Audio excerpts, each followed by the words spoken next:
ನಮಸ್ಕಾರ. ಈ ದಿನ ರಾಶಿ ಭವಿಷ್ಯಕ್ಕೆ ಹೋಗೋದಕ್ಕಿಂತ ಮುಂಚೆ ನಾನು ಕೆಲವು ವಿಚಾರಗಳನ್ನ ಹೇಳ್ಬೇಕು.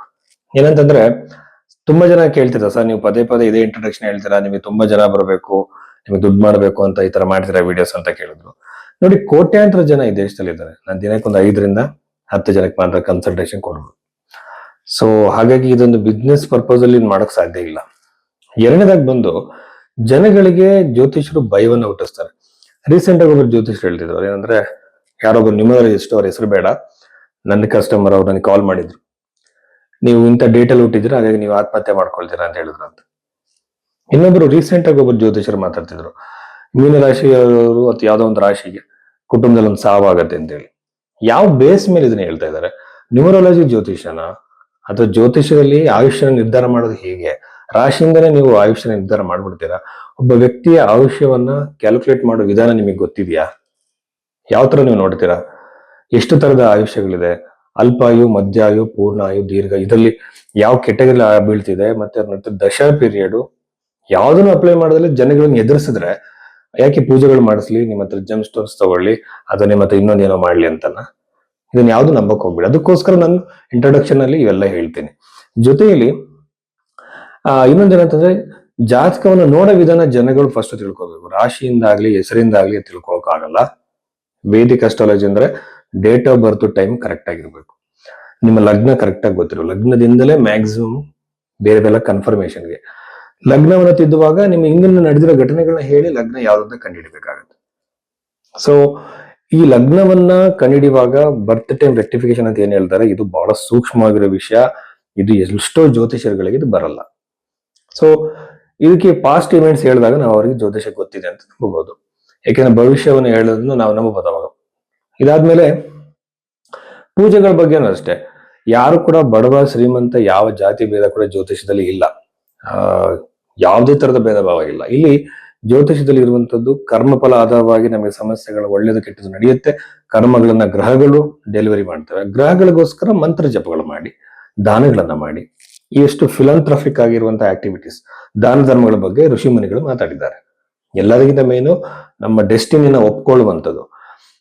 ಯಾಕೆಂದ್ರೆ ಜ್ಯೋತಿಷ ಅನ್ನುವಂಥ ಆಧ್ಯಾತ್ಮಿಕವಾಗಿ ವ್ಯಕ್ತಿ ಎಷ್ಟು ಮುಂದುವರಿತಾನೆ ಅಂತ, ಯಾವ ಕಾರ್ ಆಗ್ಲಿ ಪ್ರಾಪರ್ಟಿ ಇದನ್ನ ಮಾಡ್ತಾನೆ ಅಂತ ತಿಳ್ಕೊಳ್ಳೋದಕ್ಕಲ್ಲ. ಇಷ್ಟೆಲ್ಲ ವಿಷಯಗಳಿದ್ದಾಗ ನಾವು ಕರುಮುಲಿಮಾಲ, ನ್ಯೂಮರಾಲಜಿ, ಟ್ಯಾರೆಟ್ ಕಾರ್ಡು, ಆಮೇಲೆ ಮ್ಯಾಜಿಕಲ್ ರೆಮಿಡಿಗಳ ಬಗ್ಗೆ ಜನಗಳು ಮೋಸ ಮಾಡಬಾರ್ದು. ಇದೊಂದು ವಿಜ್ಞಾನ. ಇದ್ರ ಬಗ್ಗೆ ಜನಗಳಿಗೆ ಅರಿವು ಬರಲಿ ಅಂತ ಮಾತ್ರ ನಾನು ಇಂಟ್ರೊಡಕ್ಷನ್ ಮಾತಾಡ್ತೀನಿ.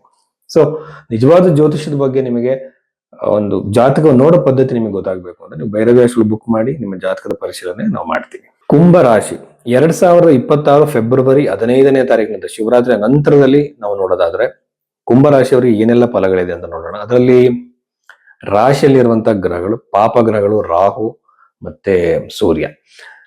ಇದು ಯೂಶುವಲ್ ಆಗಿ ರಾಶಿಯಲ್ಲಿರೋದ್ರಿಂದ ಆರೋಗ್ಯದಲ್ಲಿ ಖಂಡಿತವಾಗ್ಲೂ ಬಹಳ ಕೇರ್ಫುಲ್ ಆಗಿರ್ಬೇಕು. ಕುಂಭರಾಶಿಯವರು ಆರೋಗ್ಯದಲ್ಲಿ ಸಂಬಂಧಪಟ್ಟಂತೆ ಅನವಶ್ಯಕ ಟೆನ್ಷನ್ಗಳು, ಕಿರಿಕಿರಿಗಳು ಉಂಟಾಗ್ಬೋದು. ಜಾಗ್ರತೆಯಿಂದ ಇರಿ. ಆರೋಗ್ಯಕ್ಕೆ ಸಂಬಂಧಪಟ್ಟಂತೆ ಒಂದು ಮಾತು ಹೇಳೋದಾದ್ರೆ, ತುಂಬಾ ಜನಕ್ಕೆ ಮೆಂಟಲ್ ಫಿಸಿಕಲ್ ಹೆಲ್ತ್ ನ ಕಾಪಾಡ್ಕೊಳ್ಳೋದೇ ಗೊತ್ತಿಲ್ಲ. ಅವರಿಗೆ ಸೈಟ್ ಖರೀದಿ, ಮನೆ ಖರೀದಿ, ಕಾರ್ ಖರೀದಿ ಬಗ್ಗೆ ಮಾತ್ರ ಗೊತ್ತು ಹೊರತು ಮನಸ್ಸನ್ನ ಪ್ರಶಾಂತವಾಗಿ ಇಟ್ಕೊಳ್ಳೋದು, ಆರೋಗ್ಯನ ಸ್ಟೆಬಲ್ ಆಗಿ ಇಟ್ಕೊಳ್ಳೋದು, ಡಯಾಬಿಟಿಸ್ ಆಗಿರ್ಬೋದು, ಬ್ಲಡ್ ಪ್ರೆಷರ್ ಆಗಿರ್ಬೋದು, ಫ್ಯಾಟಿ ಲಿವರ್ ಇವನ್ನೆಲ್ಲ ಮ್ಯಾನೇಜ್ ಮಾಡ್ಕೊಳ್ಳೋದು ಹೇಗೆ ಅಂತಾನೆ ಗೊತ್ತಿಲ್ಲ ನಮಗೆ. ಇದರಲ್ಲಿ ತುಂಬಾ ಅನಕ್ಷರಸ್ಥರಿದ್ದಾರೆ ಈ ವಿಷಯದಲ್ಲಿ.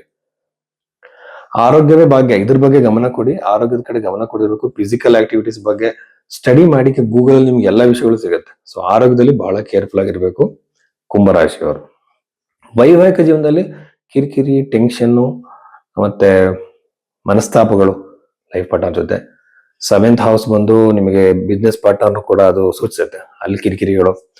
ಸೋಷಿಯಲ್ ಮೀಡಿಯಾದಲ್ಲಿ ಅನಾವಶ್ಯಕ ಏನೋ ಒಂದು ನಿಮಗೆ ಇಷ್ಟ ಇಲ್ಲದ ಕಾಮೆಂಟ್ಗಳು, ಬೇಜಾರಾಗುವಂತ ನಡೆಯೋ ಸಾಧ್ಯತೆಗಳು, ಇವೆಲ್ಲ ಕೂಡ ನಿಮಗೆ ಈ ಒಂದು ಕುಂಭರಾಶಿಯವರಿಗೆ ಸಾಧ್ಯತೆ ಇದೆ. ಬಹಳ ಕೇರ್ಫುಲ್ ಆಗಿರಿ. ಕಮ್ಯುನಿಕೇಶನ್ ಮೇಲೆ ಒಂದು ಗಮನ ಕೊಡಿ. ಈಗ ನೀವು ಸಾಡೆ ಸಾತಿ ಬಗ್ಗೆ ನಾನು ಮಾತಾಡೋದಾದ್ರೆ, ಸಾಡೆ ಸಾತಿ ನೀವು ಭಯ ಪಡೋ ಅಗತ್ಯ ಇಲ್ಲ. ಹನುಮಾನ್ ಚಾಲೀಸವನ್ನ ರೆಗ್ಯುಲರ್ ಹೇಳಿ. ಗುರುಗಳು ಯಾವುದೇ ಜೀವನದ ಯಾವುದೇ ಸಮಸ್ಯೆಗೆ ಹನುಮಾನ್ ಚಾಲೀಸವನ್ನ 5 ಸಲ ಅಥವಾ 7 ಸಲ ಹೇಳೋದು ಬಹಳ ಚೆನ್ನಾಗಿ ಹೇಳಿದ್ರು. ಎಲ್ಲ ಪ್ರಾಬ್ಲಮ್ಗಳು ಸಾಲ್ವ್ ಆಗಿದ್ದು ಉದಾಹರಣೆಗಳಿದೆ, ಹೇಳಿ, ತಪ್ಪೇನಿದೆ. ಹೇಗೇನೆ ಇಲ್ಲಿ ಹಣಕಾಸಿನಲ್ಲಿ ಲಾಸ್ ಆಗೋ ಸಾಧ್ಯತೆ, ಸಾಲ ಜಾಸ್ತಿ ಆಗೋ ಸಾಧ್ಯತೆ, ಸಾಲದ ಹೊರೆ ಜಾಸ್ತಿ ಆಗೋ ಸಾಧ್ಯತೆ ಇದೆ. ಹೊಸ ಸಾಲಗಳನ್ನ ಮಾಡಬೇಡಿ. ಬಟ್ ಸಾಲದಿಂದ ಹೊರಗಡೆ ಬರೋಕೆ ನಿಮಗೊಂದು ಹೊಸ ದಾರಿ ಸಿಗುತ್ತೆ. ಪಿತ್ರಾರ್ಜಿತ ಸ್ವತ್ತಿಗೆ ಸಂಬಂಧಪಟ್ಟಂತೆ ಯಾವ್ದೋ ಪ್ರಾಪರ್ಟಿ ಸಂಬಂಧಪಟ್ಟಂತೆ ಡಿಸ್ಪ್ಯೂಟ್ಗಳು ಖಂಡಿತ ಇರುತ್ತೆ, ಕೇರ್ಫುಲ್ ಆಗಿರಿ. ಆಮೇಲೆ ವಿದ್ಯಾರ್ಥಿಗಳಿಗೆ ಬಹಳ ಒಳ್ಳೆಯದು, ಒಳ್ಳೆ ಸ್ಕೋರ್ ಸಿಗೋ ಸಾಧ್ಯತೆ, ಇಂಟರ್ವ್ಯೂಗಳು ಕೊಡ್ತಿರೋರಿಗೆ ಇಂಟರ್ವ್ಯೂಗಳು ಸಕ್ಸಸ್ ಸಿಗೋ ಸಾಧ್ಯತೆ ಇವು ಹೆಚ್ಚಾಗಿದೆ. ಆಮೇಲೆ ಪ್ರಾಪರ್ಟಿ ಖರೀದಿಗೆ ಬಹಳ ಉತ್ತಮವಾಗಿದೆ. ಎಸ್ಪೆಷಲಿ ಕಟ್ಟಿರೋ ಮನೆಗಳನ್ನ ಯಾವ ತೊಗೊಳ್ಳೋ ಪ್ರಯತ್ನ ಮಾಡ್ತಿದ್ರೆ ಅವರಿಗೆ ಅನಾಯಾಸವಾಗಿ ಸಿಗೋ ಸಾಧ್ಯತೆ, ಹುಡುಕ್ತಾ ಇರ್ತಾರೆ ತುಂಬಾ ದಿನಗಳಿಂದ, ಅವ್ರಿಗೆ ಸಿಗೋ ಸಾಧ್ಯತೆ, ಮನೆ ಕಟ್ಸೋ ಸಾಧ್ಯತೆ, ಕನ್ಸ್ಟ್ರಕ್ಷನ್ ನ ಪ್ರಾರಂಭ ಮಾಡೋ ಸಾಧ್ಯತೆಗಳು, ಕನ್ಸ್ಟ್ರಕ್ಷನ್ ಡಿಪಾರ್ಟ್ಮೆಂಟ್ ಅಲ್ಲಿ ಆ ಬಿಸ್ನೆಸ್ ಮಾಡ್ತಿರೋದು ಸಕ್ಸಸ್ ಸಿಗೋ ಸಾಧ್ಯತೆ ಅತಿ ಹೆಚ್ಚಾಗಿ ಕುಂಭರಾಶಿಯವರಿಗಿದೆ. ಪದವಿ ಪ್ರಾಪ್ತಿ, ಈಗ ಯಾವುದೋ ಒಂದು ಪದವಿ ಪ್ರಯತ್ನ ಮಾಡ್ತಿರ್ತಾರೆ, ಅದು ಸಿಗುವಂತ ಸಾಧ್ಯತೆಗಳು ಹೆಚ್ಚಾಗಿದೆ. ಅದ್ಭುತಗಳು ನಡೆಯೋ ಸಾಧ್ಯತೆಗಳು ಕುಂಭರಾಶಿಯವರಿಗೆ. ಬಟ್ ಎಕ್ಸೆಪ್ಟ್ ಮ್ಯಾರಿಟಲ್ ಲೈಫ್, ಇಲ್ಲಿ ಮ್ಯಾರಿಟಲ್ ಲೈಫ್ ಅಲ್ಲಿ ಸರಿ ಮಾಡ್ಕೋಬೇಕು ಅಂದ್ರೆ ಅಂತ ಪಾರ್ಟ್ನರ್ ನೀವು ಚೂಸ್ ಮಾಡ್ಬೇಕು. ಬಿಸ್ನೆಸ್ ಆಗ್ಲಿ ಲೈಫ್ ಆಗ್ಲಿ. ಈಗೇನ್ ಇಲ್ಲಿ ಪಾರ್ಟ್ನರ್ ಚೂಸ್ ಮಾಡ್ಬೇಕಾದ್ರೆ ಜಾತಕನ ನಾವು ನೋಡೋದೇ ಇಲ್ಲ. ಸೊ ಈ ಕಾಲದಲ್ಲಿ ಜಾತಕ ಯಾರು ನೋಡ್ತಾರೆ ಸರ್, ಜಾತಕ ನೋಡ್ತಾ ಕೂತ ಸಿಗಲ್ಲ ಅಂದಿ ಮತ್ತೆ ನಾವು ಪ್ರಾಬ್ಲಮ್ಸ್ ಹೇಳ್ಕೊಂಡ್ವಿ. ಈಗ ಒಂದು ಪ್ರಾಡಕ್ಟ್ ನ ನಾವು ಅಷ್ಟು ನೋಡಿ ತಗೊಳ್ತೀವಿ. ಮೊಬೈಲ್ ಫೋನ್ ತಗೋಬೇಕಾದ್ರೆ ಲೈಫ್ ಪಾರ್ಟ್ನರ್ ಬಗ್ಗೆ ಅಷ್ಟೆಲ್ಲ ತಿಳ್ಕೊಳ್ಳೋದು ಬೇಡವಾ? So first of all marital life ಅಂದ್ರೆ ಏನು ಅಂತಾನೆ ಜನಕ್ಕೆ ಗೊತ್ತಿಲ್ಲ. ಸೊ ಮ್ಯಾಚ್ ಮೇಕಿಂಗ್ ಅಂದ್ರೆ ಆಯುಷ್ಯ, ಆರೋಗ್ಯ, ಸಂತಾನ, ಸೈಕಾಲಜಿನ ಸ್ಟಡಿ ಮಾಡಿ ಮದುವೆ ಮಾಡ್ಕೋಬೇಕಾಗತ್ತೆ. ಇದ್ರ ಬಗ್ಗೆ ಇನ್ನೊಂದು ವಿಡಿಯೋದಲ್ಲಿ ಮಾತಾಡೋಣ. ನಮಸ್ಕಾರ. ಜಾತಕವನ್ನ ನೋಡುವ ಬಗೆ ಹೇಗೇನಂದ್ರೆ, ಫಾರ್ ಎಕ್ಸಾಂಪಲ್ ನೀವು ಉದ್ಯೋಗದ ಬಗ್ಗೆ ಕೇಳ್ತೀರಾ ಅನ್ಕೊಳ್ಳಿ. ಫಸ್ಟ್ ನಿಮ್ಮ ಲಗ್ನ ಯಾವುದು ಅಂತ ತಿಳ್ಕೊಬೇಕು. ಲಗ್ನ ತಿದ್ದಬೇಕು. ನೀವು ಕೊಟ್ಟಿರೋ ಟೈಮು ಕರೆಕ್ಟ್ ಆಗಿರಲ್ಲ. ಒಂದೊಂದ್ಸಲ ಲಗ್ನವನ್ನು ತಿದ್ದಬೇಕು ಅಂದ್ರೆ ನಿಮ್ಮ ಪಾಸ್ಟ್ ಇವೆಂಟ್ಸ್ ನಡೆಯೋದನ್ನೆಲ್ಲ ನೋಡಿ ಜಾತಕ ಅವ್ರದ್ದೇನ ಅಂತ ಫಸ್ಟ್ ತಿಳ್ಕೊಂಡು, ಆಮೇಲೆ ಲಗ್ನದಿಂದ, ರಾಶಿಯಿಂದ, ಸೂರ್ಯನಿಂದ, ಪಾದ ಲಗ್ನದಿಂದ, ದಶೆ, ವಿಂಶೋತ್ತರ ದಶೆ, ಚರದಶೆ, ಯೋಗಿನಿ ದಶೆನ ಅಪ್ಲೈ ಮಾಡ್ಬೇಕು. ಇಷ್ಟೆಲ್ಲ ಅಪ್ಲೈ ಮಾಡಾದ್ಮೇಲೆ ದಶಾಂಶವನ್ನ ನೋಡ್ಬೇಕು, ಅನಂತರ ಗೋಚಾರನ ನೋಡ್ಬೇಕು, ಆಮೇಲೆ ಪ್ರಶ್ನೆ ಕುಳ್ಯ ನೋಡ್ಬೇಕು, ಆಮೇಲೆ ಹಸ್ತರೇಖೆಗಳನ್ನ ನೋಡ್ಬೇಕು. ಹಸ್ತರೇಖೆ ಎಲ್ಲದನ್ನು ಮ್ಯಾಚ್ ಮಾಡಿ ಒಂದು ಪ್ರೆಡಿಕ್ಷನ್ ಬ್ಯೂಟಿಫುಲ್ ಆಗಿ ಕೊಡಬಹುದು. ಇದು ತುಂಬಾ ಜ್ಯೋತಿಷಗಳಿಗೆ ಬರಲ್ಲ. ಯಾರೋ ಒಬ್ರು 2 ಗಂಟೆಲಿ ಜ್ಯೋತಿಷ ಕಲಿಸ್ತೀನಿ ಅಂತ ಮೊನ್ನೆ ಆಡ್ ಹಾಕಿದ್ರು. ಆತರ ಕಲಿಯಕ್ಕಾಗಲ್ಲ. ಭಗವಂತನ ಒಂದು ಆಶೀರ್ವಾದ ಇದ್ರೆ ಕಲಿಬಹುದು. ಅದಕ್ಕೊಂದು ಶಿಸ್ತು ಬೇಕಾಗತ್ತೆ. ಹಾಗಾಗಿ ಆ ಬಗ್ಗೆ ನಿಮ್ಮ ಜಾತಕ ತೋರಿಸ್ಬೇಕು ಅಂದ್ರೆ ನೀವು ನನ್ನನ್ನ ಅಶೋಕ್ ಕುಮಾರ್, ಬೇರೆವೇ ಅಷ್ಟೋ ನನಗೆ ಭೇಟಿ ಆಗ್ಬೋದು. ನಮಸ್ಕಾರ.